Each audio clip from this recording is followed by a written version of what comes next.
And we are live.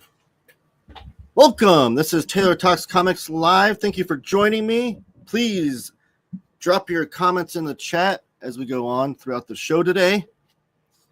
I am Taylor. This is Taylor Talks Comics. Thank you for joining me. Please give the video a thumbs up.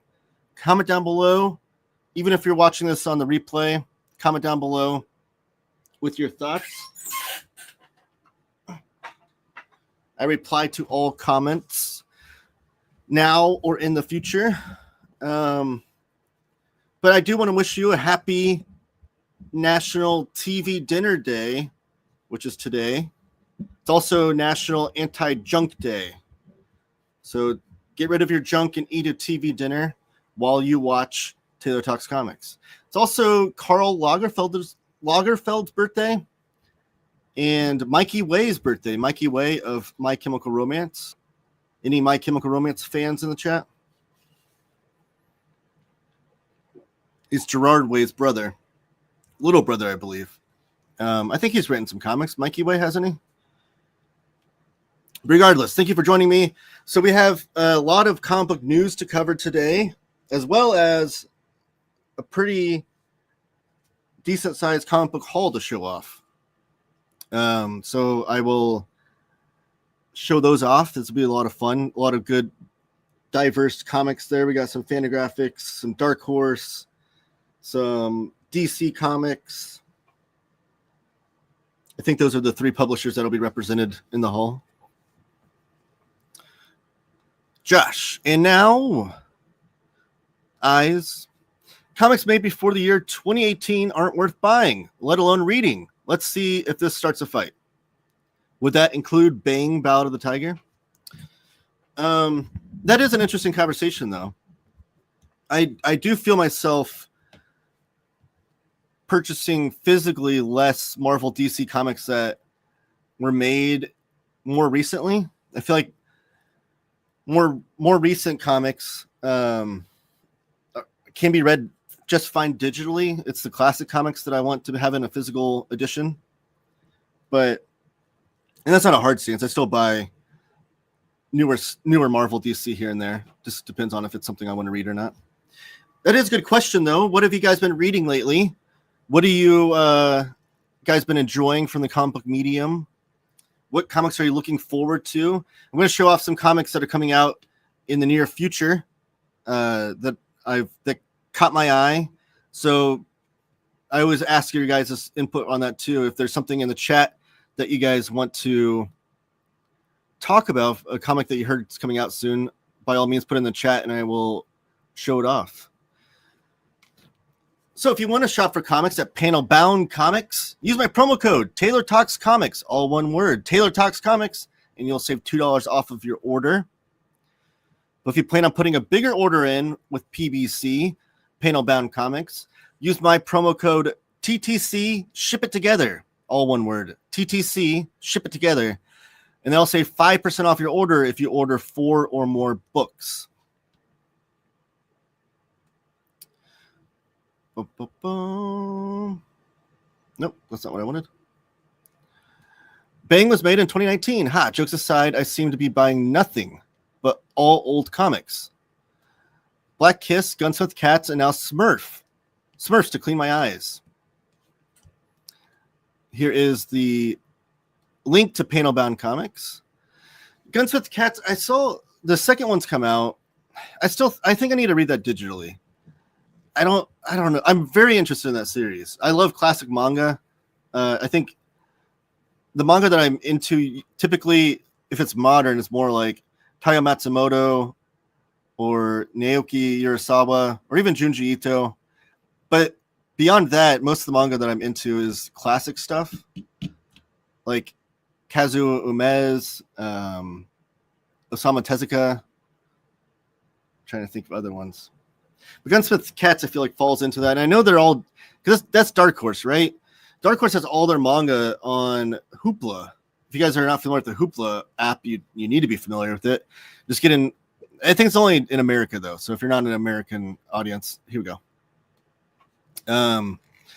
Then you probably don't have access to this. But if you have access to your public library and a library card, and your card's hooked up to and your library is hooked up to Hoopla, which they should be. If they're not, let your library know that they need to be. All the Dark Horse manga is on there. Berserk, Guns with Cats, even stuff like Appleseed is on there, which is like a long out of print manga. I started reading that digitally through that app because I've been wanting to read that manga for a long time.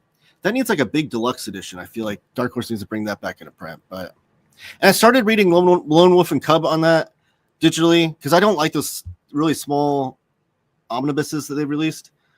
But I'm really excited for the hardcovers, the deluxe hardcovers. So I think I'm going to wait till those come out and start reading it that way. But let's get to some news. We've been following 3 Kickstarters on the show for a while now, so let's check the progress of those. The first one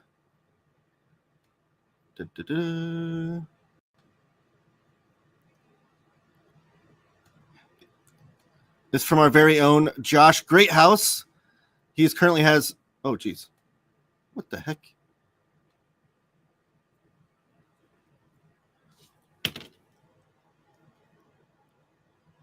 Why is my computer malfunctioning?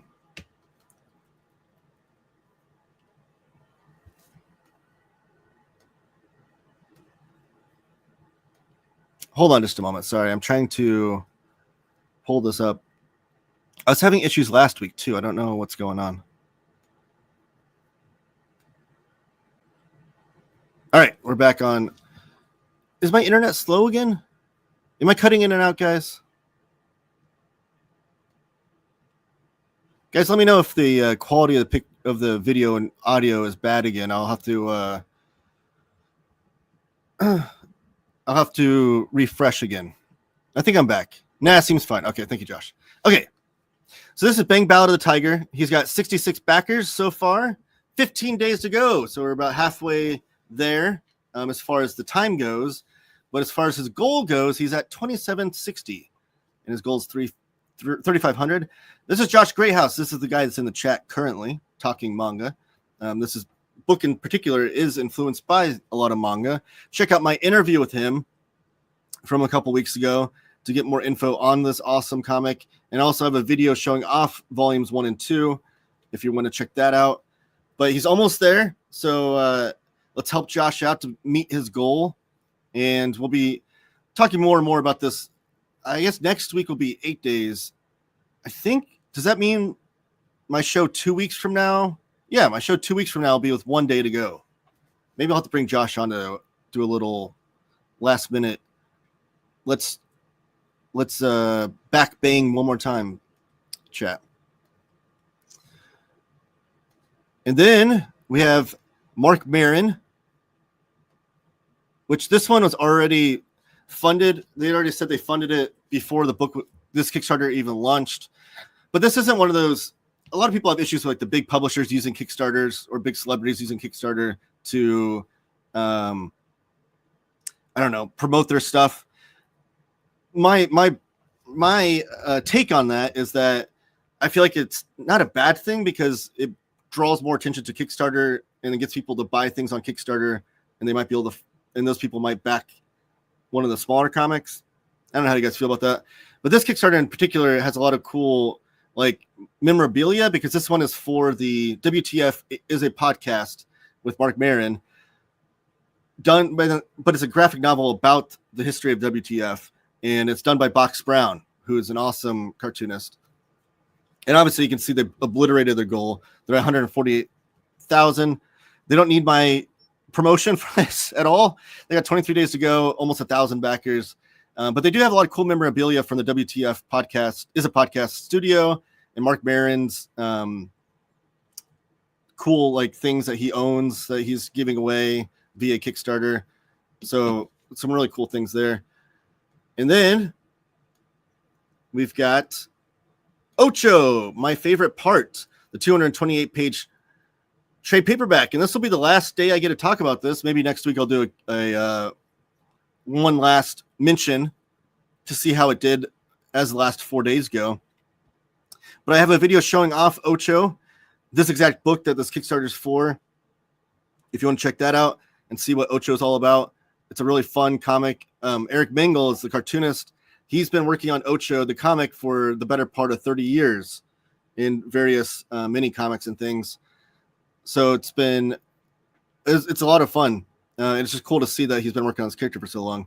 But he has 35 backers, $3,081. So he's met his goal, but you can still back it and support him. And please do, because I'd like to see more Ocho collections down the road.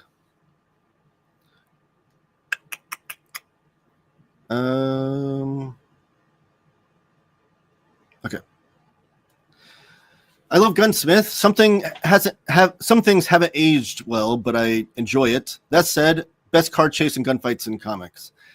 That's the thing I'm interested in. And the fact that it doesn't age well, I mean, lots of comics haven't aged well that I read, and I just understand it's a time and place. But I love good car chases, especially in comics, because those are really hard to do.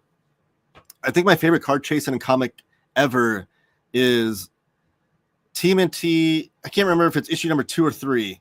There's an amazing car chase scene in that comic. And it even has like a twisting, turning, like conclusion to the car scene as well. That's done so well within the comic that you aren't lost at all. And I think it's just like a really like magnificent car chase scene in a comic. Here's a question for you guys. What are your favorite car chase scenes in a comic that you remember? I love questions like that. Your favorite car chase scene in comics. Put that in the chat. Here's Josh sharing the link to Bing, which is his Kickstarter. Josh Brogan's in the house. Josh Brogan. Josh Greathouse. Chris Brogan's in the house. Thank you for joining me. Hello, I read Look Back, Holler, a graphic memoir of rule. I can't say that word. Resistance, Monster, Perfect Edition, Volume 1, Fitting Indian in the last Sunday in the last 2 days. I know of Monster. Josh, you know one of this. Monster Perfect Edition. Isn't that the Naoki Urasawa book? And then Holler, a graphic memoir, I think, is that by, is it Jeremy Massey? I think is the cartoonist on that one. I have an interesting story about that. I bought like the first 3 issues of that series online through the publisher, and they never got back to me. But the publisher refunded me and everything. It was fine.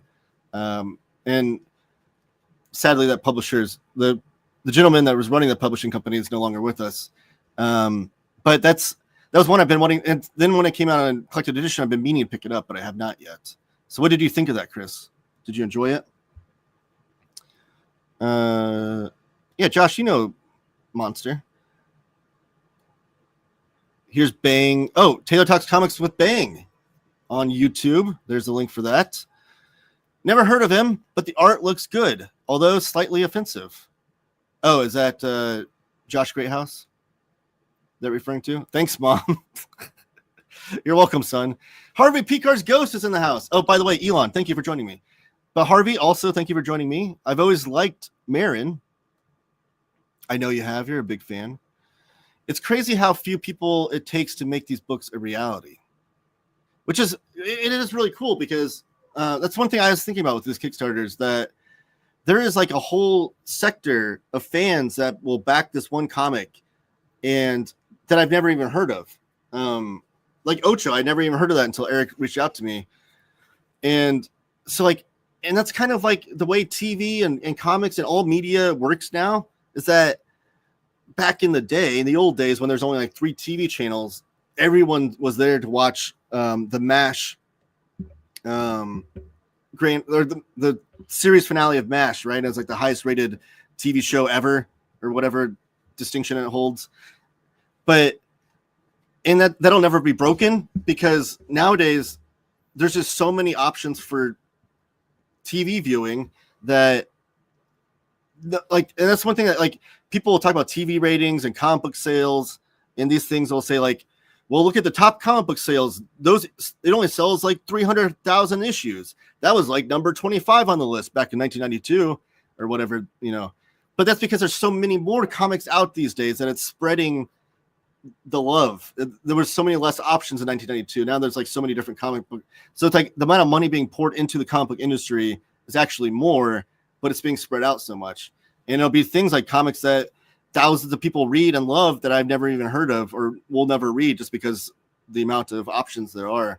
So yeah, it just takes a few people, a small sector of fandom to back projects and make them a reality. Look Back is a manga of Chainsaw Man, Tatsuki Fujimoto. Yeah, that's the one and done tankobon that came out of Chainsaw Man, the creator of Chainsaw Man's work, right? And Monsters by Naoki Urasawa. Look Back, I heard that one was really good, and I wanted to read those because they did a good job of releasing Fujimoto's other work besides Chainsaw Man, which I love because, like I always say, like when I get into a comic creator, a mangaka, or artist or writer or whatever, I get obsessive about it and I want to collect everything they've ever released. So I like when publishers will do that. Both great books, Chris. I thought so, Elon. Have you read Cornelius, The Merry Life of a Wretched Dog yet? I have not. That's drawn in quarterly, right? I've not picked that up. I like the car chase scene in Hard Boiled. That's a great one. Jeff Darrow writing with Jeff Darrow art with Frank Miller writing. Jeff Darrow's so good, though. I thought that was recent. Though that was recent. Okay. No, that is a different Holler book. Oh, which Holler book are you talking about then? Or who's the creative team? Monster is fun. Matt from Starfruit, very sad. Yes, Starfruit was a manga publisher, and the guy Matt that ran Starfruit, and they only published a few things, but they were like I can't talk. They were really rare out of print manga that he brought back to print. And it was a cool little boutique kind of manga publishing company. But he sadly passed away. So very, very tragic. Definitely shout out to Matt's family and hope they're doing as best as they can, and I wish them the best. Need to read Hard Boiled. You do. They just brought the hardcover back into print a couple years ago. I don't know its status now, as far as being in print or not. I still need to find Who Will Stop the Rain, the hardcover of Shaolin Cowboy. That's the only Jeff Darrow hardcover I don't own. So if anybody knows where I can find Who Will Stop the Rain hardcover, Shaolin Cowboy, let me know. It's a quick read. Let's show off my haul because there's quite a bit here. And I want to get you guys' thoughts on this. Up first, I have Dr. Worthless by Harold Schechter and Eric Powell. So this is the same team that did Do You Know What Eddie Gein Done, which I do have a review on my channel for that book, moderators. But this is their follow-up, and this is about Dr. Wortham, a subject that I'm very much fascinated by. Dr. Wortham, who they refer to as Dr. Worthless, is a guy that almost killed the comic book industry because he went on this tirade and with a very crooked and weak case about how comic books were creating juvenile delinquents. And it was such a crooked method of psychology and things. He would go into the inner city with the most troubled youth and interview them and find out the children that committed crimes were also reading comic books. But here's the thing. All kids were reading comics back then. So to correlate, it's like no causation without correlation, or whatever that phrase is. There was no correlation actually to the comics creating crime-riddled children, because also the kids that were not committing crimes were reading comics as well.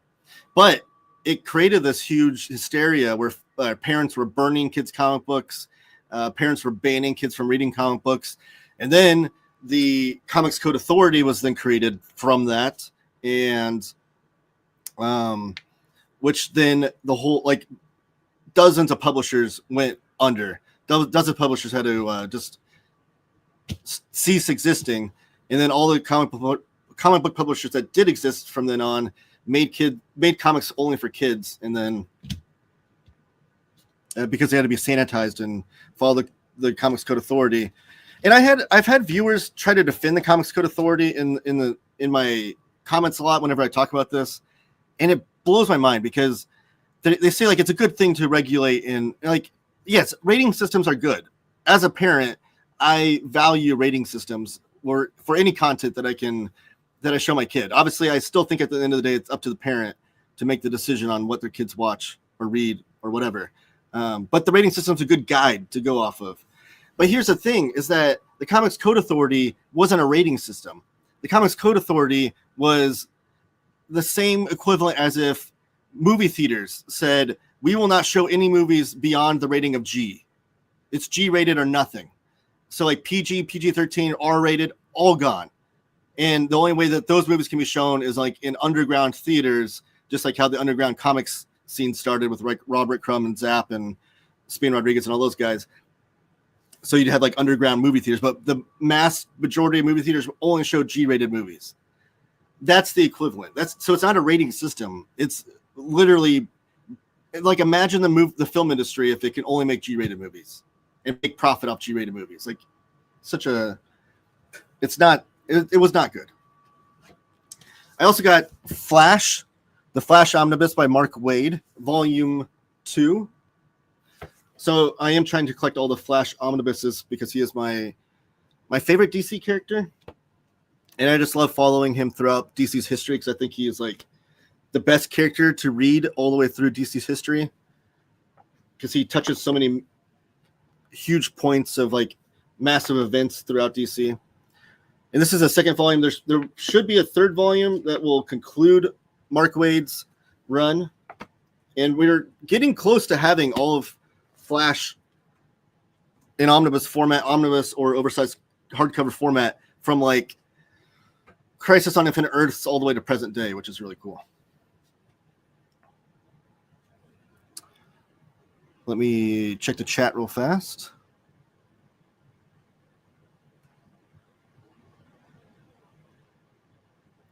Oh, the holler I read is by Denali Sai about people who are resisting the Mountain Valley Pipeline in the Appalachians. Oh, okay. I'm going to look that up then.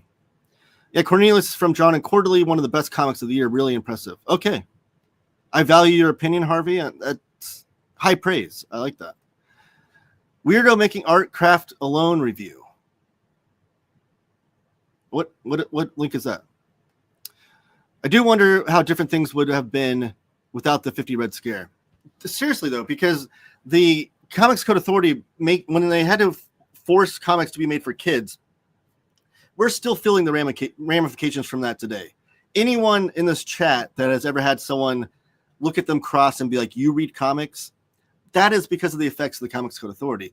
When they made it just comics for kids, that was the view that comics are just for kids. And anybody else, no respectable adult would be seen reading them. And it wasn't until, like, yes, there's the underground comics scene, but in the mainstream, it wasn't until like the 80s where comics aren't for kids or aren't just for kids anymore, with Watchmen and Dark Knight Returns and things.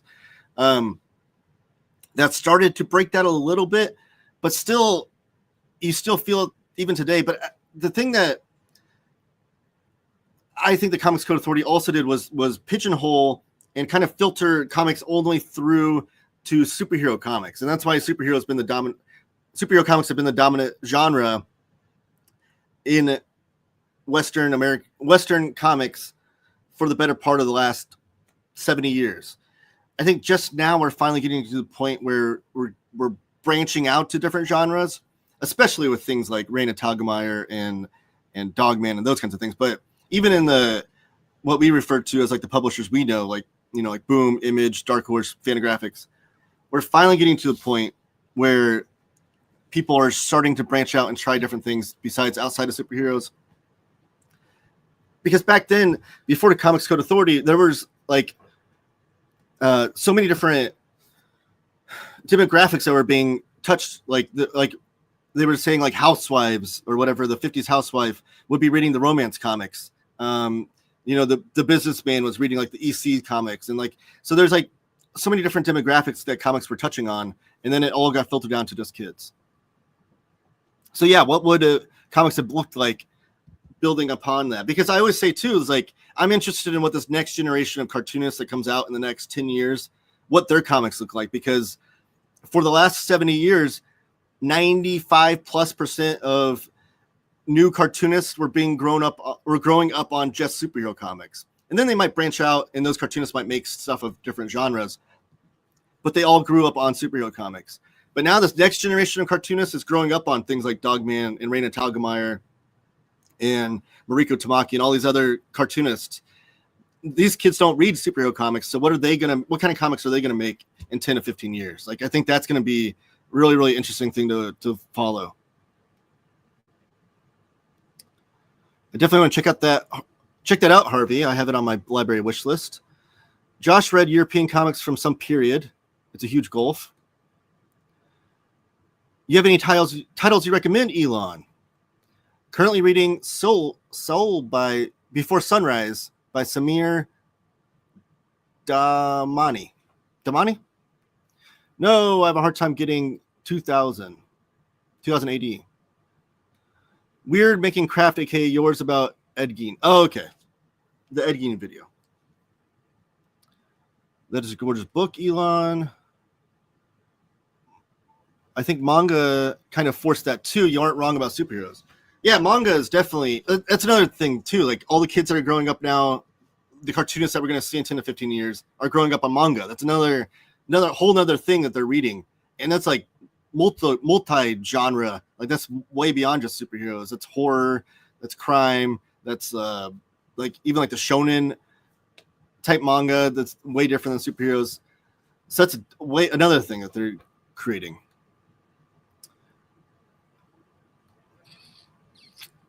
When did the Comics Code Authority end? Geez. Josh says 90 something. I think it was like late 90s. It was, I know the first time that Marvel started getting rid of the Comics Code Authority was with the Ecstatics by Mike Allred and Peter Milligan. They had published other comics without the Comics Code Authority shield on it, but that was like the big one that like was a seismic shift. And then they still, like, maybe even early 2000s. I recently read The Cartoonist Club by Raina Telgemeier and Scott McCloud, which is really cute.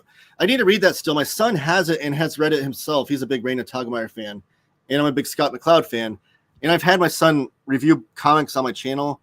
It's called Hey Kids Comics. There's a playlist. So if you have like a child in your life you're looking to buy comics for, it's a great playlist to look at. And I keep trying to get him to do this review with me, but I need to read that book first. So I am excited to read that, though. Telgemeier is a sweetheart. I need to read that one. Wikipedia says the last Comics Code books were January 2011. Okay. So it's 2011. Wow. That's when the Comics Code died. Speaking of anti-Comics Code, though, let's show off my next book. It is the Complete Web of Horror. I don't think Dana's in the chat today, but I'm so happy to finally have this. Dana Marie Andro, the editor of this book, who put this together and made this thing a true physical thing that we can hold and read, is frequently in our chat, but she's not here today. It was published by Fantagraphics, but I believe that Dana ran a Kickstarter or Indiegogo to make this a possibility. And Web of Horror was a magazine, a black and white horror magazine that lasted for 3 issues. Look at these in papers, by the way. I know Dana said that she values good in papers, and you could see just by the in papers in this book. This was designed by Justin Allen Spencer, but I'm sure Dana had a hand in that as well. But beautifully designed book. But yeah, this lasted for 3 issues during the same time as the Creepy and Eerie magazines from back in the day. So if you're into Creepy Eerie magazine or Vampirella, this is right up your alley, because this is exactly the same vein of comics. And I love this. This is one of my favorite things ever whenever you get a collection of comics. And Fantagraphics does this often. But, sorry, Poor manners, my phone's ringing. These are true facsimile edition or books. They're as if you had the 3 issues of Web of Horror and you bound them in this book, because the cover is glossy and in full color, and then the book itself is all here with all the ephemera and inside covers and everything, table of contents. And then it doesn't just collect the 3 issues that existed because it was canceled after that. It includes issue number 4, which I need to read why that never came out or if it ever was published. I haven't read the introductions and things yet. Literally just opened this book before I went on air. And then it includes a lot of lost pages in the back. So I guess through Heritage Auctions in 2014, I think, I read this real quickly, they found a bunch of original art pages from what would have been issues 4, 5, 6, and 7, or 4, 5, and 6. I can't remember. And they included them into this book. So that's really cool as well. But why I said that it was skirting the Comics Code Authority is that that's one of the comics that was on the magazine rack. So being on the magazine rack, they're able to avoid all of the Comics Code Authority nonsense. Dana's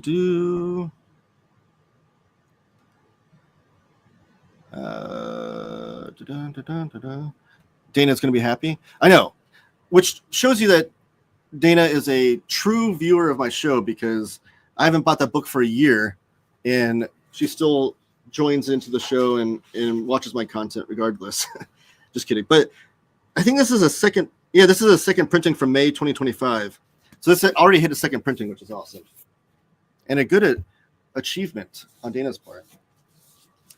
The other 2 other books I got were the Richard Corbin Ralph and Dimwood, which now means I have every volume of the Richard Corbin library in my library. And I haven't opened these up yet, so I don't know how much of this is safe for work and how much is not. But I think Ralph is, I'm trying to think. Yeah, this is a werewolf story. And Dimwood is like his last work. Let me check to see if this is okay. This one is in black and white. All been lovingly restored by Jose Villarrubia, who's been like the main proponent of this project. Oh, sorry. That showed some stuff on it. Don't tell YouTube. Here's some more werewolf. There's a werewolf transition right there. Always love a good monster transition panel. Richard Corbin's Ralph, this has an introduction by Hayao. Almost knocked my coffee over. Hayao Miyazaki of like Studio Ghibli fame, which is wild that Hayao Miyazaki was a Richard Corbin fan. Oh, there's some cool pinups in here too. Check that out. Which is cool. They've been doing like these really fun introductions from different people. And yeah, so excited to read that introduction in that book. But this is Dimwood. This is his final work, I think. Yeah, his final graphic novel. So I've never read either of these. I've now read all of the ones that have come out so far and a lot of other Richard Corbin work, but not these 2 in particular. Oh, these end papers are cool. And this one is in full color. I think the coloring, Beth Corbin Reed did the coloring, but then Jose Villarrubia did all the restoration on the coloring. So see, this has like more modern era Richard Corbin coloring, and the artwork is more of the digital era of Richard Corbin's work, which I do love his practical color work better. Here's a cool monster image. Sorry, Alfred E. Newman's in the way there. But his digital stuff is still really, really fascinating. But yeah, just a true iconoclast artist that I absolutely love. And I'm so glad that they're releasing those. I think they have 2 more volumes announced so far of those. Any Richard Corbin fans in the house? Here's a Hey Kids Comics playlist. If you want to check that out. Going to do a big video about Corbin. I am. So I think my plan is late September. I'm going to have a video showing off all the Richard Corbin library volumes have come out so far. And then in October for my 31 Days of Horror Comics, which, yes, everyone check this out. Every day in October, I'm going to do a different video every single day on a different horror comic or horror comic related topic. And I'm going to show off, I think I'm going to do Dimwood for one day and Ralph for one day. So I'll do separate videos on those, like deep dives into those videos separately in October. But yes, my plan is late September, I'm going to do showing off all the Richard Corbin books, which I think it might be easier to skirt around the NFSW kind of stuff within those books by showing off a bunch of them at once. And I might have to flag some pages and things to show them off to make it appropriate for YouTube. And glad these are coming out. Not a big Corbin fan. Oh, okay. Josh Greyhouse, I keep telling you to remember to wear pants. Oh. On interviews. Okay. How's anyone not a Richard Corbin fan is a better question. I do also often wonder that too, Harvey. But I notice modern, and I'm not putting Josh in this category because Josh is, I think, close to my age, or maybe we're probably around the same age. But like younger, more modern readers, I feel like for some reason can't get into Richard Corbin's work, and I don't know why. It's definitely a different style, I guess, but I feel like the off-putting factor where they're like the faces look kind of creepy and weird and uncomfortable. Like I love that. That's exactly what I love from Richard Corbin's work. So I know he did like an issue of Ghost Rider, and I was talking to a younger viewer who's in a comic book group chat with me. He's in here sometimes. I don't know. I forget what his handle is on YouTube, or else I would say it because I don't know if he wants me to say his full name on YouTube. But anyways, and he was like, yeah, I love this Ghost Rider. It was like a trade paperback he was reading, except for this one issue with this guy named Richard Corbin. Like his artwork was weird. And like, I definitely think that's not the way to be introduced to Richard Corbin is when you're reading a Marvel or DC comic where he does a fill-in issue, because I feel like his style is very startling when you're reading a different style otherwise. But yeah, I don't know. Modern fans, I don't get it either. I love Richard Corbin. Corbin fan here. Thank you, Enigma Vibration, for joining us. Same, Josh tried the first hardcover, didn't really like the art. Yeah, I get it. Like it's an acquired taste, but I think he's one of those artists too that you can't just look at a few pictures and judge based on that. Like you can't just like if I'm just showing you off artwork and you're like, whoa, that's weird, and like I don't want to read that. I think he's one of those artists you have to read like a full issue of, which I know, Chris, you're saying you read the first hardcover, which is fine. So I'm not putting you in this category. But I think the more you read of his work and you get his style and understand all the detail and things he puts into like everything he does and the modeling he does and things, I think the more you grow to appreciate him. Taylor, do you have the previous Corbin books from Dark Horse, the Poe collection, Ragnarok, Rat Gods, House on the Borderlands, etc.? No, I don't. Which I hope that they eventually, since those were through Dark Horse, come out in these collections, because these look great on the shelf too. Like they're all the same trim size with this gold font on the spine. Even it says Fantagor Press on the spine right there too. I'm hoping that they have plans to do all of those in the same format. I would love to have an entire shelf of Corbin artwork. It would be amazing. But and Dark Horse, I will say, Corbin's done work with Marvel, and Dark Horse has been printing some Marvel Comics work. I hope it'd be kind of cool if they can include his Marvel work in one of these Richard Corbin library editions. I don't think it's like when this first was announced, I was like, oh, great, we're going to get all of Richard Corbin's non-Marvel DC work. It's going to be great, all his independent work. But now I think it's a possibility that we could get Marvel work in one of these editions. Marvel's been farming out a lot of their stuff to different publishers in interesting ways. I feel like that's a possibility. All gold.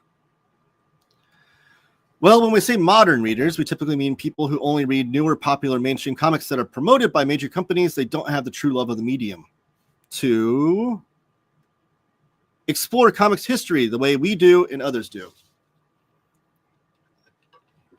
I definitely see where you're coming from, and I agree with you.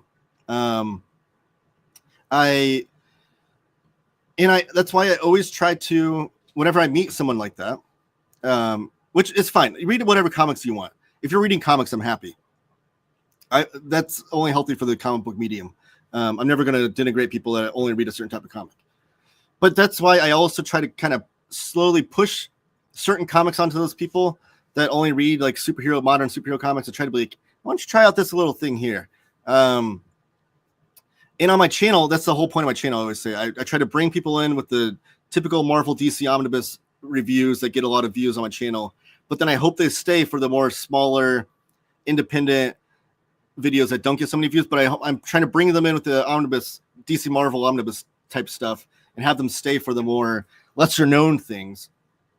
And that's what I try to do. I try to push those comics onto people in hopes that they will explore, because I think that's all it needs. Like, we all have that experience, Harvey, where I don't know, I guess I don't know your reading background, but I grew up on superhero comics, and that's all I read, besides like G.I. Joe and Transformers and like, I don't know, like I guess the Tick cartoon animated series comics or Rocko's Modern Life comics. Like, I grew up on like those kind of comics as a kid.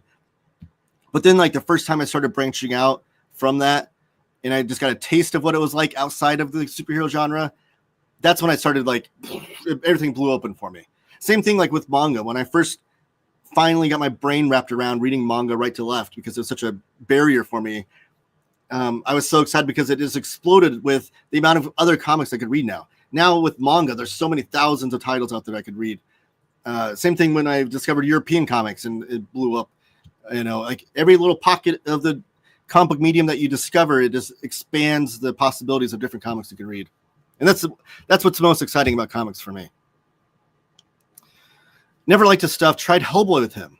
You didn't like his Hellboy stuff? I think that's some of his best work. That's interesting. That is me to a T. Haha.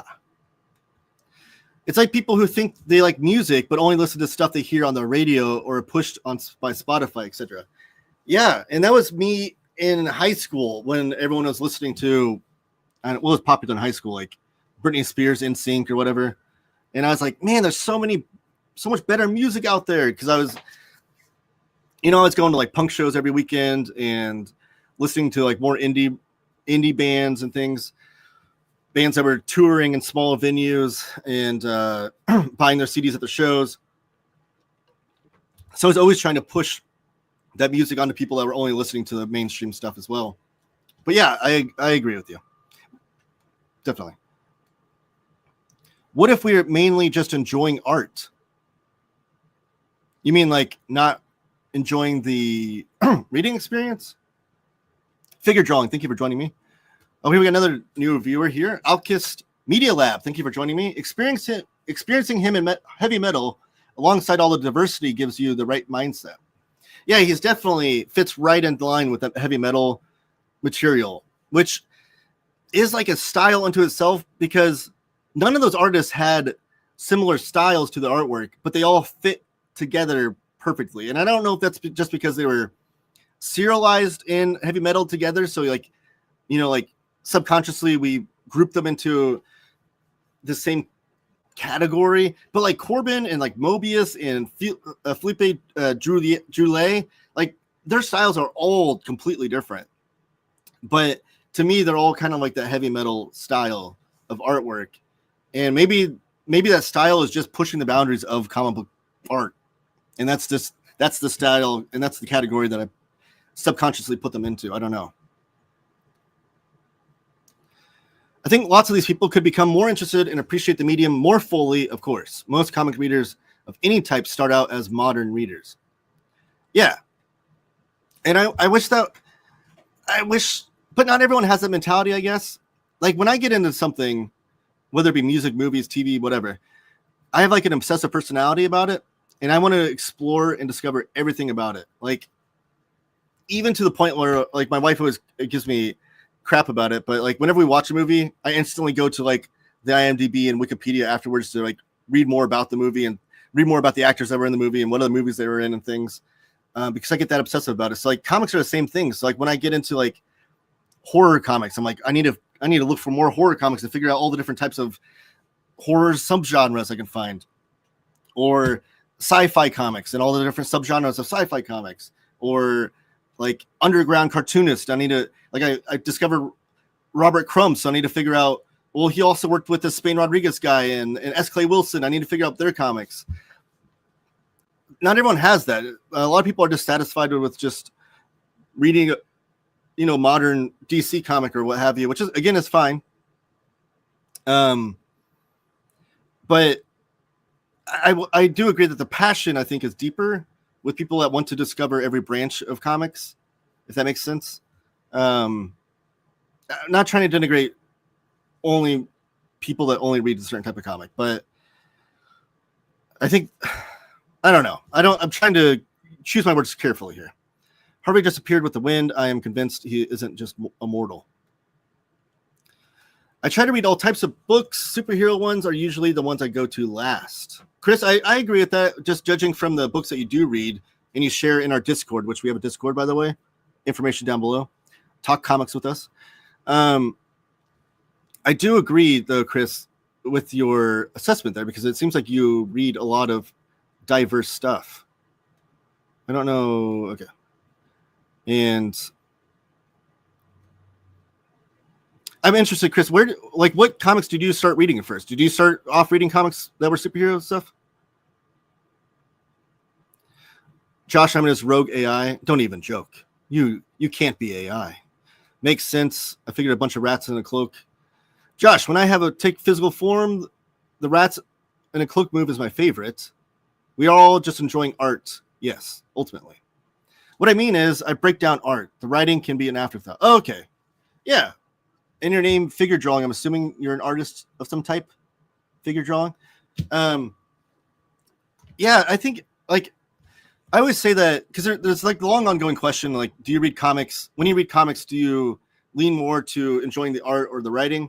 Like case in point, like, could you read a comic with okay art but great writing, or would you rather read a comic with incredible artwork incredible artwork with okay writing, or incredible writing with okay art? And I'm very much of I'd rather read a comic with really cool artwork and just okay writing. Like that's what I want in comics, is really cool artwork that looks either different or just amazing or just like cool. Like I love artwork of all styles and things, but I always lean heavier towards the art. I think people view the idea of modern readers as denigrating, but I don't see it that way. People like me and Taylor still also enjoy read modern popular books and enjoy them, and have also diversified our tastes. Yeah, and that's the important thing too. It's like to not be a snob about it and say like, oh, you're reading like Jeremy Adams' Flash, like, ugh. Like, don't be a snob about it, and gatekeepery about it, like. And that's the thing too. That's important. I feel like you have to read everything, because there's even some people that are in that snob category that are like, ew, superhero comics, I would never read those. Like Chris, I know you just said this. I'm not putting you in this category. They're like, I only read like fantagraphics and John and Quarterly and stuff. Like, I feel like even those readers are not allowing themselves to explore the medium if you're not trying to explore the best of all types and genres and companies and things. Because Marvel and DC do put out quality comics. Like it's just the truth of it. Like, is the vast majority of what they put out quality and amazing comics? Well, no, because they put out so much that's not even possible. But they do put out great work still to this day. And I feel like you're only hurting your own opinion and yourself and your critique of comics if you're not allowing yourself to explore everything that's out there. Does that make sense? Like the first band I really got into was the Beatles. Same, Harvey. And I still love them. And I also now love jazz as much, for an example. That's amazing. I also got into music for the Beatles. Like growing up, from like birth to 7th grade, I was always like, I don't really care for music. Like I don't listen to music. It's not something I'm into. I'll put on the radio here and there, or listen to my mom and dad's Bruce Springsteen album. It's like, those were things that I was into, but not even like to a passionate level by any means. But in 7th grade, my math teacher played the Beatles in class, and I was like, what is this? So I went home, grabbed my mom's Beatles CDs, put them in my Discman, put my headphones on, and just laid in my bed and just listened. And it was just like this magical experience. Like, I'll never forget that day. But that's what got me into music. That's when I was like, music is amazing. And then I got obsessive about it. So it's cool that the first band you got into is the Beatles as well. One of the first CDs I bought was Creed, and I still enjoy some Creed from time to time. I love that you can publicly admit that, Harvey. It's bold of you, because I get it from as guys that are into the kind of the artist aspect of things. Like, again, like when people know me from like my fantagraphics reviews, and then they find out I also read DC and Marvel, they're like, really? Like, you read that stuff? Like, yeah, I do, and I'm not ashamed to admit it. I love this topic, by the way. Everyone's lighting up the chat, and I just keep doing it. This is a great topic. We might not get to the news today, but that's fine. I like when you guys guide the chat as well. I'm going on a limb here. Call me nuts. I don't think any of us fit in that mold here. Well, probably not. Like, I feel like the viewers of my channel probably are the ones, especially the ones that watch my live shows, which you guys are all grateful for, all of you. Probably fall more in line with similar tastes in the comics as I have. I doubt there's anybody that found my channel based on my Marvel or DC Omnibus reviews probably aren't watching my live shows, or maybe they are, and maybe they're getting into other cool comics, which I hope that's the case. That'd be amazing.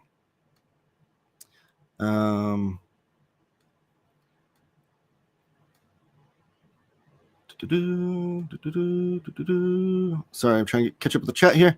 Figure drawing. I seek out comics and manga for art, oftentimes exclusively. That said, I have an affinity for the medium overall. I live in Seattle, and I grew up with fantagraphics. I'm jealous. I have never been to Seattle. I'd love to go there and visit fantagraphics. There's an awesome comic book scene up there with a bunch of cool comic shops. I'd love to go up there. Come yell at Harvey and us outside the show on Discord. Yes, if you want to continue this conversation after much longer after the show, absolutely carry that on. Elon, this is a great question. Are there any good Alien franchise comics? So many. I'd actually venture to say there haven't been very many bad Aliens comics.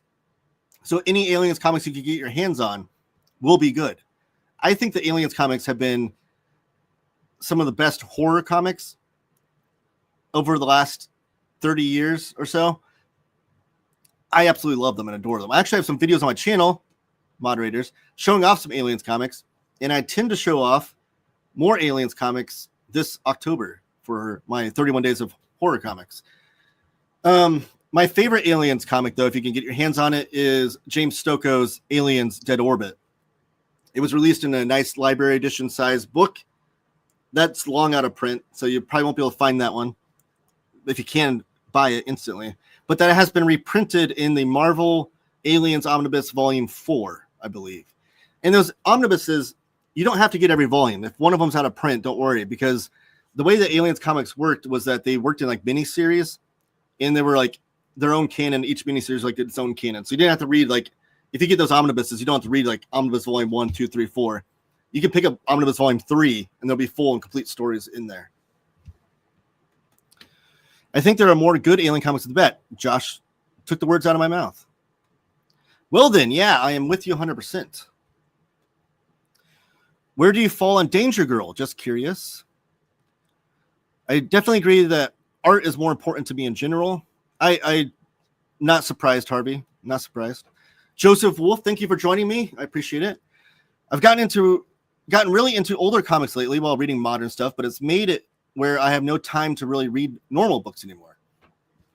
Yeah, like we only have so much time to read, right? I have been slowly mixing in some prose reading into my reading here and there. It's been something that was kind of a goal of mine in 2024. 2025, I don't even know what year I'm in. One of my goals of 2025 was to read some prose. It's been a slow process. I think it might get to the point where maybe next year I might try to read like one prose book a month.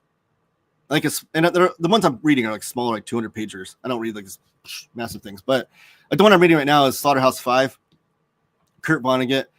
I'm from Indiana, and I feel like it's a travesty of my own that I've not read a lot of Kurt Vonnegut works. So I'm trying to. That's one of the authors that I'm seeking out whenever I go thrifting with my wife. Is Kurt Vonnegut books, and I'm halfway through Slaughterhouse-5, and it's brilliant. It's not what I expected at all. Totally not what I expected at all, but I'm fine with that, and I love it. And I've also been trying to read some Richard Stark books, which is based on one of the viewers of my show in the Discord said that they read all the Richard Stark novels, and they're really great. So I've also been seeking those out. I love Taylor Swift as much as the most basic pumpkin spice white latte white girl. Probably more. I'm definitely not going to be a snob. Harvey listens to Creed and Taylor Swift and isn't ashamed. I love that. I also love, like, I'm not a big Taylor Swift fan as far as like her music. I don't listen to her music, but I will always say and defend her as being talented. And I hate when people are like, "Ew, Taylor Swift." Like, you listen to that, like, you can't deny the talent. Her talent to write a catchy song as a songwriter, and she writes her own lyrics and everything. Like, she's one of the few pop stars that writes her own stuff. Her ability to write a catchy song and also market herself, because she's been a brilliant way of marketing herself, is undeniable as far as her talent goes. So while I don't listen to her music, I'm not going to denigrate her because her talent is definitely there. Yeah, man, time can be a huge factor. Definitely. But I will always say no one should like Jeff Loeb comics. Oh, come on, Harvey. Jeff Loeb, like Long Halloween was one of my like favorite comics I ever read. Like, that's one of the comics that like hooked me into comics. Dark Victory is amazing. His Superman for All Seasons, basically any of his Tim Sale work. Any of the Jeff Loeb Tim Sale comics are worth reading. Absolutely. And I did like Jeff Loeb's I think the one Jeff Loeb comic I read that Tim Sale didn't draw was the Batman Superman series. I think it had Ed McGuinness artwork on that one. I read that as a teenager, and it was really mind-blowing to me back then. I haven't read it since I've been an adult, but I would like to revisit it. But I love the dichotomy that Jeff Loeb wrote in there of like Superman talking about having like this inner monologue about how he interprets Batman, and Batman having this inner monologue about how he interprets Superman and how they can coexist despite being so different. I will say this, I think it's easier to find older amazing comics since it is easier to find the cream of the crop. Newer stuff, you got to take more of a chance. That's a good point. Yes, because the stuff that gets reprinted from older comics is usually the best stuff, right? You don't get a lot of people like reprinting crappy comics. So that is a good point. I feel the same about Tay-Tay as Harvey on Jeff Loeb. Oh, like you don't think anybody should be listening to Taylor Swift. To be 100% fair to myself, the first CDs I bought were two at once, the Creed CD and the Best of Hendrix 2 CD set. So it balances out. A little Hendrix, a little Creed. I love it.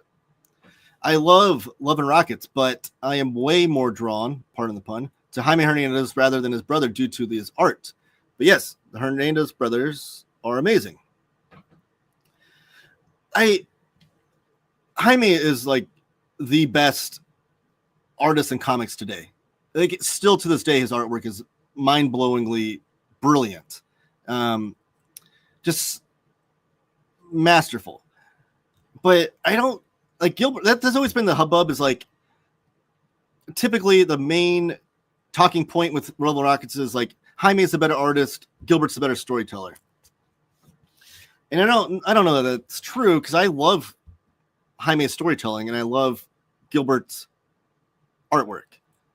I do love that they have such diverse styles, though, that you can pick them both out of a lineup, and they're both packaged together in the Love and Rockets comics. Like, there's something so perfect and beautiful and wonderful about the Love and Rockets comics in that way. And I love that they both grew up on the same exact comics in the same exact household, but they both like diverted into different paths with their storytelling and their art. It's just amazing to me how that even happened. Like, that's true. Like, both were just born to tell comic stories. But I love Gilbert's artwork. I think Jaime as a craftsman is probably, I don't know, like as a craftsman is probably better if you're putting a grading system to it.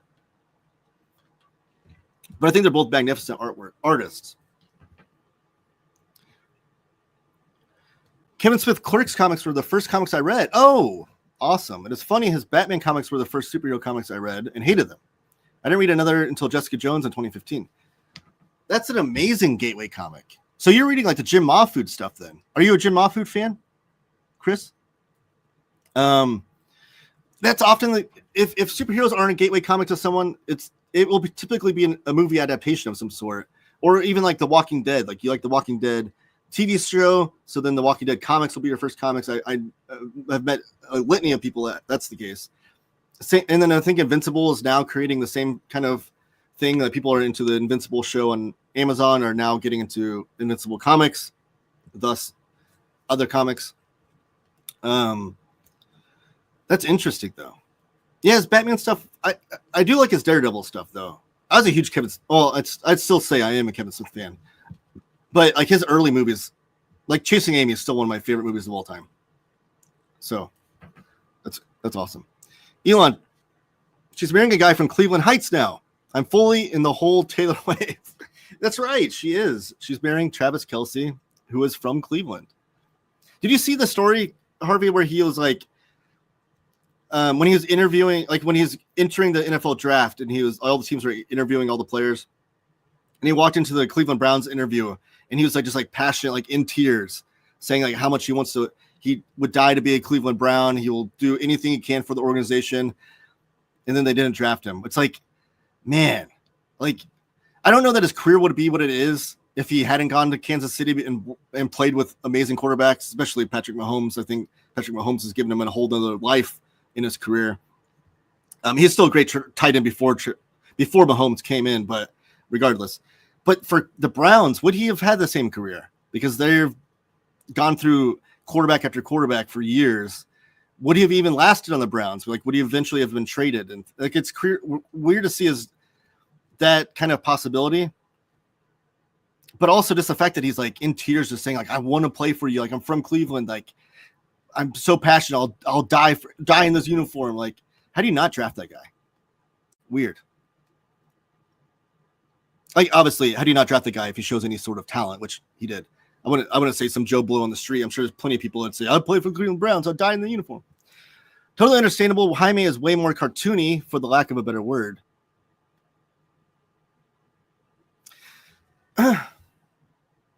Yeah, like Jaime definitely mixes in the Archie comics, cartoony kind of panels here and there.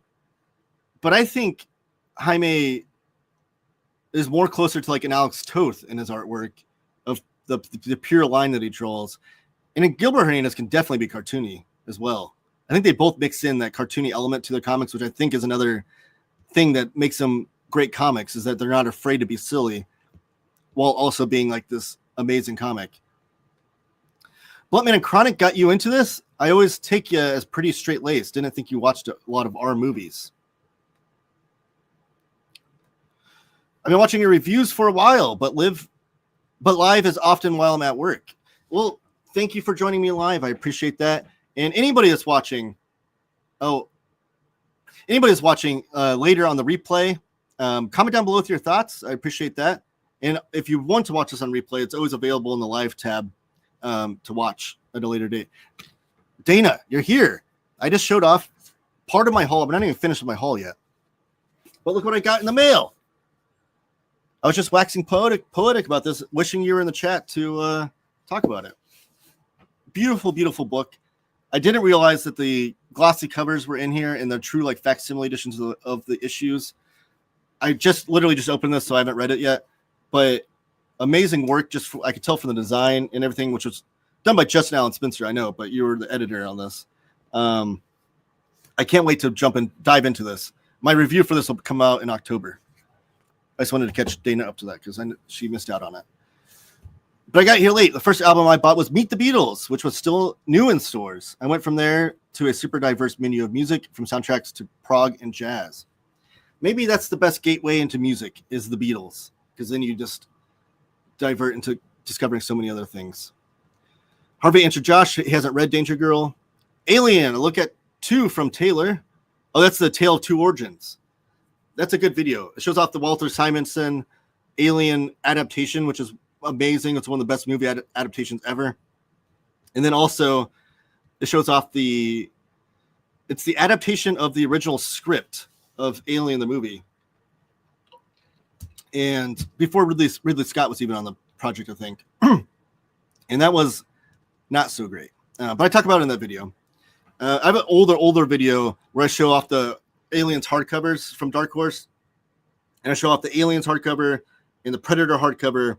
And in the video, I'm like, the Aliens and Predator hardcovers, the 2 Aliens hardcovers in the Predator. And I'm like, the 4th one's coming out next week. It's going to be Aliens versus Predator. I'm so excited. I hope Dark Horse reprints all these Alien comics in this format.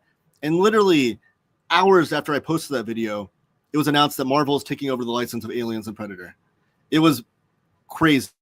One of the stories I have of posting a video, because in the comments people are they're like, did you hear Marvel? Did you hear Marvel? And I was like, yes, I just heard about that. That's crazy. They were part Josh Greyhouse, but the more of the series before they had like the cutscene from Clerks at the funeral. Cheers, Josh. I feel like you would enjoy the cheese of it. Talk about Danger Girl. I mean, what are the chances the keys I fell there? I read that one and been meaning to get them. Okay, hold on. For Danger Girl fans, there's a Kickstarter right now featuring the artist edition or something. You haven't read Vonnegut. That's like if I haven't read any PCAR. I know, right? You feel valued or responsible, and it's a necessity for you to be from Cleveland and read Harvey PCAR. I'm trying to fix this, all right? I'm trying to read Vonnegut and get through to him. There's actually a Vonnegut museum downtown Indianapolis, and there's a huge, great art mural on a building down there of Vonnegut. And I don't want to go to the Vonnegut Museum until I read all or most of his work, because then I think I'll appreciate it more. I think it's just a small museum. It's not huge. But I always wanted to visit it, but because I love Indiana history and things. But I was like, I can't go in there until I read Vonnegut. So now I'm trying to fix that. And then I'll visit the museum, and it'll be, a whole experience. I love Vonnegut, also Bukowski. I just bought Ask the Dust by John Fante. So I definitely mix prose into my comics reading. I just bought a science fiction, because I'm also looking at like the pulp and like science fiction books and things too. And I just bought a science fiction book from Michael Crichton, the guy that wrote Jurassic Park. And it had this really cool cover on it, which stood out to me. Judge a book by its cover, I don't care. And it's all about like this guy, I forget what it's called, The Terminal, that's what it's called. And it's about them fusing his brain and memory into a computer. But this book was written in like, I think the 70s, before computers were like this big thing. And that's one of my favorite things about science fiction, is reading old science fiction and seeing how they predict technology of the future. So I haven't read that one yet, but I'm excited to read it. Yeah, I mainly read fantasy books, so they're all like 500 plus pages. And doing that while reading comics makes me take so long I forget things by the end. Use audiobooks more. I also do a lot of audiobooks, but I find myself only being able to listen to audiobooks that are nonfiction. Like the first audiobook I tried was Dune, because I've never read Dune. And I was like, maybe I'll try the audiobook. And it was one guy doing all the voices, and it was so confusing. I was like, what is going on? Like, I couldn't follow it. So most of my listening in audiobook form will be with nonfiction. I think the only one I listened to that I enjoyed, which was a guy doing all the voices, was The Amazing Adventures of Cavalier and Clay by Michael Chabon. Amazing book, by the way. That one I really enjoyed. Nice. Fear Monarch, thank you for joining me. Nice. I caught a stream after running to my LCS. Well, what'd you pick up, Fear Monarch? Let us know. Figure drawing, there is a Kickstarter for J. Scott Campbell. I don't partake, but randomly have liked a lot of weed media. Stoner comics, stoner media. Vonnegut is a great choice. Yeah, now that I know, because I started reading too, the first Vonnegut book I picked up was Slapstick. It was the first one I found while thrifting with my wife. And I love the premise of it. and I read the first like 50 or so pages, and I was really enjoying it, and that was like getting me into the Vonnegut style of writing, which again, I had no idea his style of writing, and totally thought it was gonna be something else. But then I put that down when I found Slaughterhouse 5, a used copy of that. So then I'm reading Slaughterhouse 5, then I'll read Slapstick afterwards. And Cat's Cradle is one that I really want to read, definitely. But yeah, I'm enjoying Vonnegut. Taylor Swift, ew. That said, she is like a pro sports team who runs up the score when they already won. Very hard worker and definitely talented. I'm not a fan of her music, though. Yeah, and for anyone that's like, all the NFL fans, too, that have been mad over the last couple of years that they keep drawing so much attention to her are no different than when they're mad when a fan of a punk band is mad when they sign to a mainstream label and they're like, ew, like you're mainstream now, like, and then like new fans will be wearing a shirt of that punk band and you're like, I've been listening to them for like the last 10 years, where have you been? Those NFL fans that are mad about Taylor Swift are no different than that snobbish fan of that punk band, because what Taylor Swift has done is brought a litany of fans' eyeballs to the NFL. She's only made the NFL more popular, and that's undeniable. Jersey sales, everything else, all of her fans, her fan base will follow her into whatever she wants. Like if you could get Taylor Swift, if I could get Taylor Swift to say everyone should watch Taylor Talks Comics live on Wednesdays at noon Eastern, my channel would blow up. Her fans are so devoted. Which, by the way, if anyone knows Taylor Swift, let her know. I would love for her to draw attention to my show. Long Halloween is literally one of the worst comics in history. In fact, it's offensively bad and plagiarizes. Whoa. It's not. No. I refuse to. It's not one of the worst comics. But what does it plagiarize? Have I missed something? What is it? It could be something very obvious, and I'd never heard that before, that it ripped off a story. Does this mean I can start swearing around you? I keep it PG since I thought you were clean cut. The graphic novel I'm working on started out with my kids and I sharing music playlists. Oh, that's awesome. What's the name of your graphic novel you're working on? Feel free to plug it. I don't mind people plugging their work in my chat, but seriously, I'm not even being sarcastic. Everyone should plug their stuff. I don't mind being a platform for plugging things because I like to plug my stuff wherever I go. So don't shy away from that. Of course, Josh, I curse like a sailor when I actually talk. Okay, this is the whole thing with Josh and him.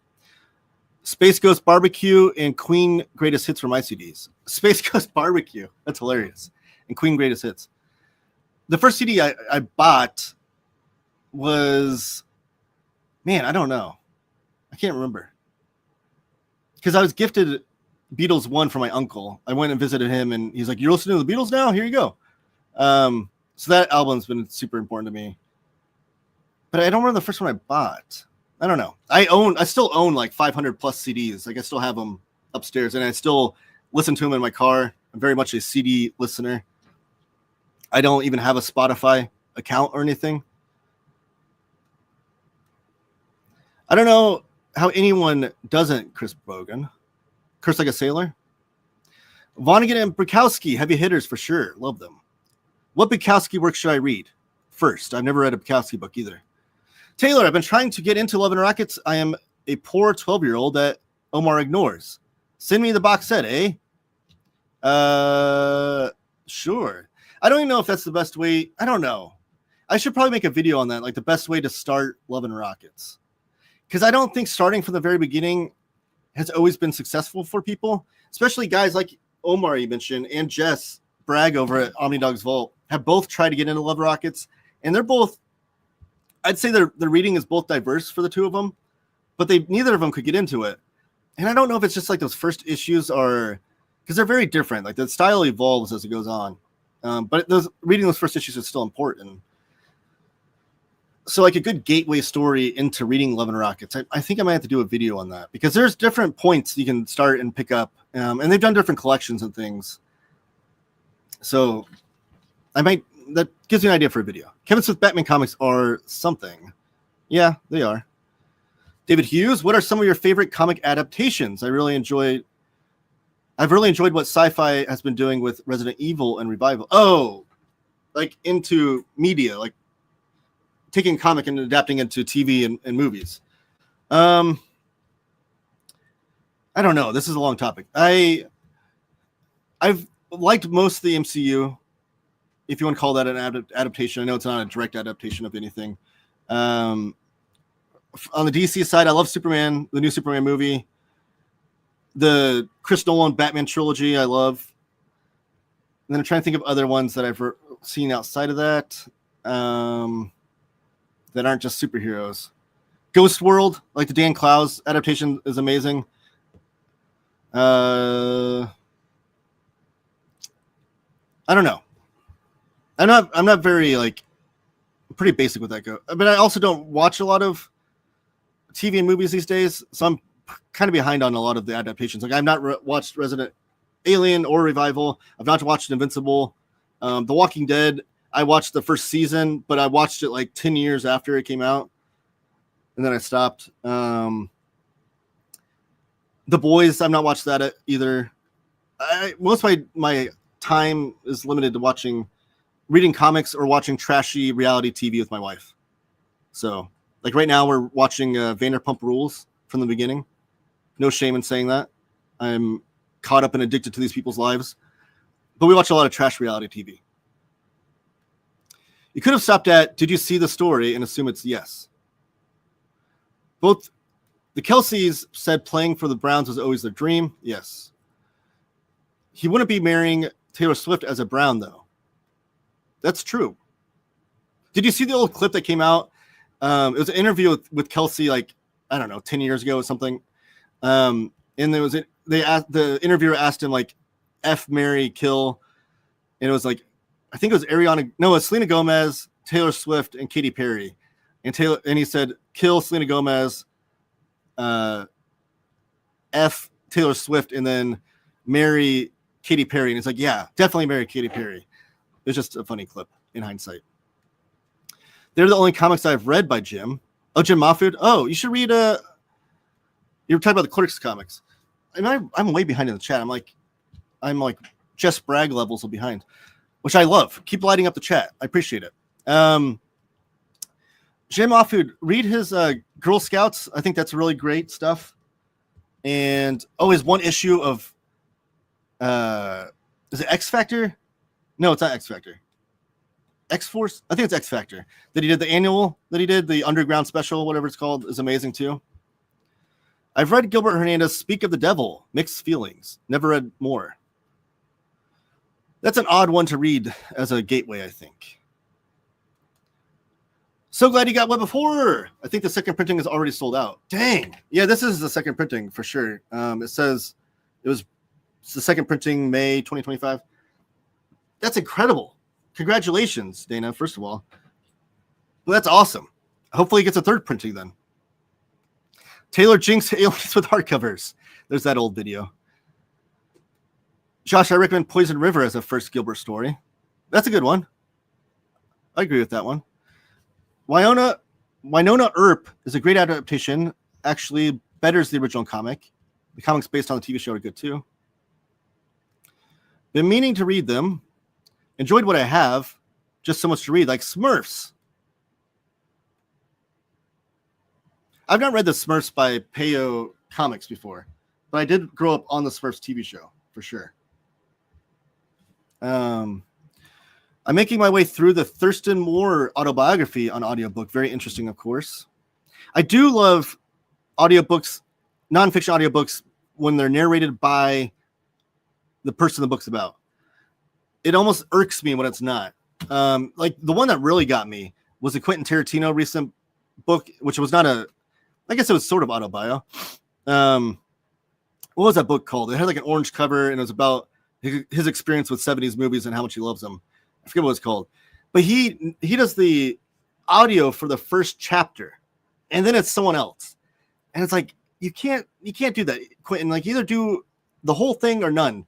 Because I can listen to Quentin Tarantino talk for ages. There's just something about his delivery and the way he says things. I love watching interviews with him. So I was like stoked on this book. I was like, I can't wait to hear Quentin Tarantino. Then it had this other guy doing the audio but talking in the style of Quentin Tarantino, because that's the way he writes. And it was almost off-putting, but the book was still amazing. I highly recommend Cat's Cradle next. If I find it, I think part of it is like when I'm thrifting at different places, I'm going to read what I come across. But I might sneak that in somehow via either my library or buying it from a new bookstore. But that is definitely high on my list of Vonnegut I want to read. I appreciate that rec. I'll check it out. Thumbs up. Badger Stump, thank you for joining me. Told you before, change the name. Taylor Swift Talks Comics instantly and 100 million subscribers. That would be a good idea, and I probably would rack up the subscribers, but my view count would probably plummet because then they'd watch my channel and be like, what's this have to do with Taylor Swift? The first album I bought was TLC. Oh, that's fun. That definitely ages you, so I kind of know how old you are, Chris, now. Bukowski Post Office. Okay. That's the one I'll look for, though. The Invisible Sun. I shared it in your Discord. Oh, okay. Putting names with faces, so to speak. I know who you are now. Thank you for sharing that in the Discord, by the way. Okay, here's Bukowski. Factotum and Post Office, both great. Okay, got that on the brain. Some of the clips of Vanderpump are hilarious. The show is definitely wild, hilarious, dramatic, crazy, but I'm also kind of obsessed. We're only in season 4, I think, and I think there's 11 seasons, so we're very much behind. We just started. Travis was joking about marrying Katy Perry. That's canon. Was he actually joking, or are you saying that now that he's marrying Taylor Swift? Thanks for the Rex. I'll definitely check out more of his work. Dinner's ready. Got to go. I'll watch the rest later. Thank you, Dana, for joining me. Have you listened to all the Bruce Campbell books? I've not listened to any of the Bruce Campbell books. Does he do the audio for them? Because I'll be more interested in listening to him if he does the audio. Like another one was Jesse Ventura, who I love listening to. I can listen to Jesse Ventura, read War and Peace. Something about his voice and his delivery too. I can listen to him talk about anything. And he does have some wild out there cuckoo conspiracy theories for sure. Which I don't think is bad to listen to someone talk about that stuff as long as you don't soak it into your brain and go like QAnon crazy. But I was like, maybe he's written a bunch of books. Maybe I should listen to his audiobooks. And I found out he only does the audio for like one of his books. I'm like, you're Jesse Ventura, the voice of WWF wrestling from back in the day. Like, how do you not do your own audio? Saw Thurston Moore again a couple years ago playing in Glasgow. Amazing gig. Oh, you're from Scotland? Enigma Vibration? I have a couple of friends from Scotland. Are you one of them and just have a different name? Cinema Speculation. That's the name of the Quentin Tarantino book. He has a podcast about movies too, which I've not listened to. I should probably fix that. Enigma Vibration. I really wish I had seen Kim Gordon on the last tour. Last album of hers is an all-timer. Breakfast of Champions is another great book by Kurt. Bruce Campbell does do the full audio. His second book has a custom J. Scott Campbell piece. That's interesting. It is why Jesse was great as a wrestling commentator. Yes.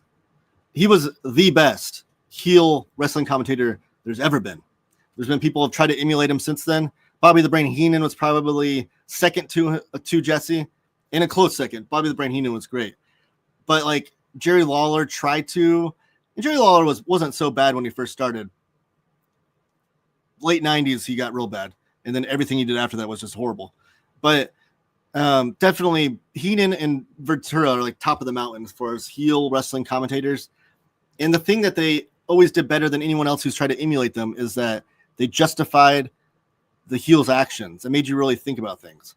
And it was like caught Vince McMahon or Gorilla Monsoon on their toes with things because they're like, well, how do you come back and question this? Taylor, the real question is, how many of those movies and Cinema Speculation have you since watched? Quite a bit, actually. The one I started, and I tried to go in order too, because there's a Reddit page where someone listed all the movies he talks about. And the one I watched, man, what was it? I forget the name of it because it has, I think it's Peter Boyle in it. Yeah, Peter Boyle, who I'm a big fan of, incredible on Everybody Loves Raymond too. I'll take no criticism of that show. That show was amazing. Oh, it was called Joe. This is what it was called. Just Joe. You probably can't see that on the screen. There's the movie poster. And that's like, I think it's one of the first movies he talked about in the book.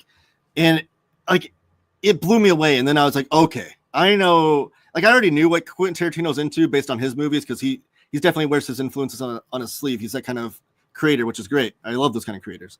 So I knew what kind of movie he was into, but now after watching the movies he grew up on, I was like, okay, I know why Quentin Tarantino turned into the guy he is, which is not an insult. Because I think he's one of the all-time great movie directors.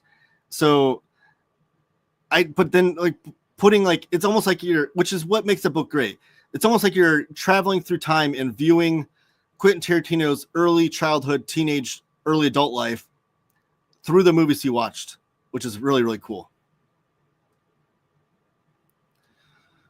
Some surfs, same as a cartoon, nothing deep, but hey, I do need to read some. There's no reason why I don't. It's just time and shelf space will always be my excuse, I guess. It really lit a fire under me to bump up those lesser known 70s classics onto my watch. Yes, same. Some movies though that you tipped me off to, I think it might have been in the Discord, was I think it's the Paranoid trilogy that finishes with All the President's Men, and I think Clute is the first one, which you said was your favorite, Harvey, and then the second one was the Paradox something or other. Those first two I've not seen before, and I need to watch them. They're on my list to watch very, very soon. But I love 70s movies too. Like that's an era that I've been discovering that I love over the last couple of years that I didn't realize I was into so much. But I've seen All the President's Men, which I think everyone should have seen that movie, right? It's an amazing, one of the best movies ever. And the subject matter's important. But I've not watched the other two, so I need to do that. The Dungeon Crawler Carl audiobooks are 100% worth spending credit on. Okay. I'll remember that too. I saw Joe too. It's a wild one. Very entertaining and interesting. Yeah, I still have the... I'm going to watch it on YouTube because I screenshot some of the... with subtitles where Peter Boyle saying effing A. And so I have that as like a meme that I share with my friends a lot. Peter Boyle's great. Young Frankenstein. Incredible work. The Parallax View. That's the name. Paradox. The Parallax View. Yes. To my shame, I haven't listened to Kim's latest album. Enigma, you should. It's incredible. I think I've caught up. Wow. Okay, I'm going to show the rest of my haul and then get out of here. We didn't even get to the news, but that's fine. I'll do that next week. I got some Jacques Tardy books. Any Jacques Tardy fans in the house? So this is Farewell Brindavoine by Jacques Tardy. You see it's got a nice foil cover to it. So I love Jacques Tardy. He's one of my favorite cartoonists. And Fantagraphics has done an incredible job reprinting all his work. But I'm very much behind on picking that up. I love the color treatment in this one as well. This is his first or his earliest work, I think. His first solo graphic novel. I don't know what year that puts it in, but his cartooning is amazing. I started with Tardy on his war comics and then became a fan through his crime comics, and now I'm realizing he's gone through other genres as well. You are there. This is another Tardy book. This is the thickest Tardy book I have. Or maybe it's just thick paper. It's over 150 pages. This one's in black and white. If you're looking to get into Jacques Tardy, I would recommend the gateway is War is Hell, or I think is it War is Hell, or Goddamn This War is another one. No, sorry. It was War in the Trenches is one, and then GD This War, which I just said. Sorry, YouTube. Is the other one. They released those in a box set. You can also buy them separately. And those are amazing if you're into war comics. Like a sniper lining up a shot, or however that one's read. That's another good one to read. This is at least in the new Partisans. This one is, I think, the most recent one that came out. And I haven't picked it up yet. But this is about, I think, is it his wife? 10 years earlier, Elise came to Paris. I know it's about standing up and protesting against the treatment of Algerian immigrants. Okay. Inspired by true story songwriter Dominic Grange. I don't know. It's about Dominic Grange. I thought she had some sort of relation to Tardy, though. This one's in mostly black and white with some gray washes, possibly. So I'm excited to read that one. And the last Tardy book I got was The True Story of the Unknown Soldier.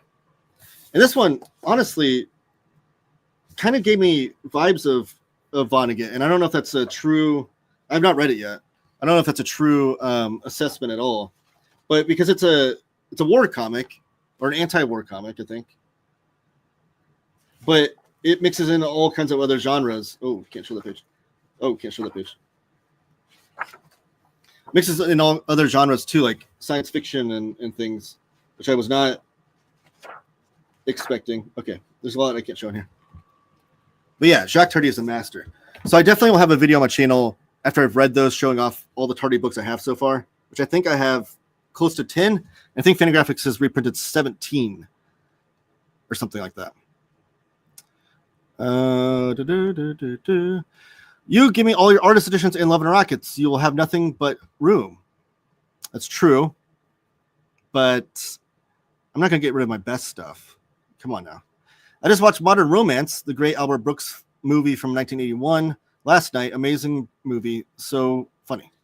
I've not seen that one either. I do love Albert Brooks. I have a bunch of Tardy books. Great stuff. I only have The Streets of Paris, books by Tardy. Of Paris, sorry, yeah, try and correct yourself.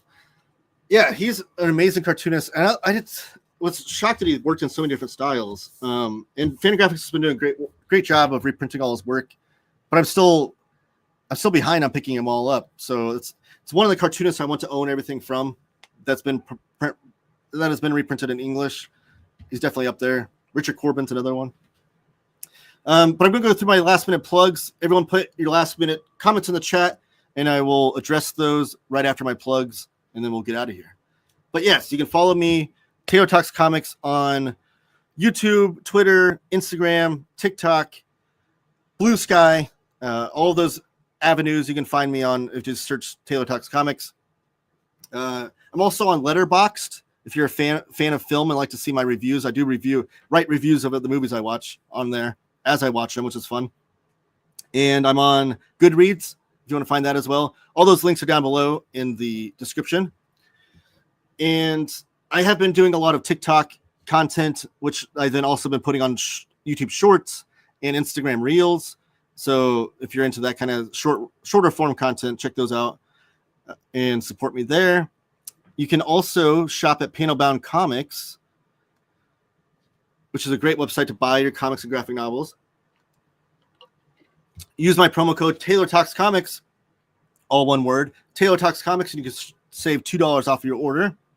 If you're putting a larger order in of 4 books or more, bigger savings. Use TTC, ship it together. That's all one word. TTC, ship it together, and you'll save 5% off your order. Bigger order, bigger savings. And then before you leave, please smash the like button, subscribe if you haven't already, and comment down below. Super chats are always welcome. So let's see the last bits of the chat here. Thanks for the show. Have a nice day, everybody. Thank you, Chris, for joining us. Getting Black Kiss.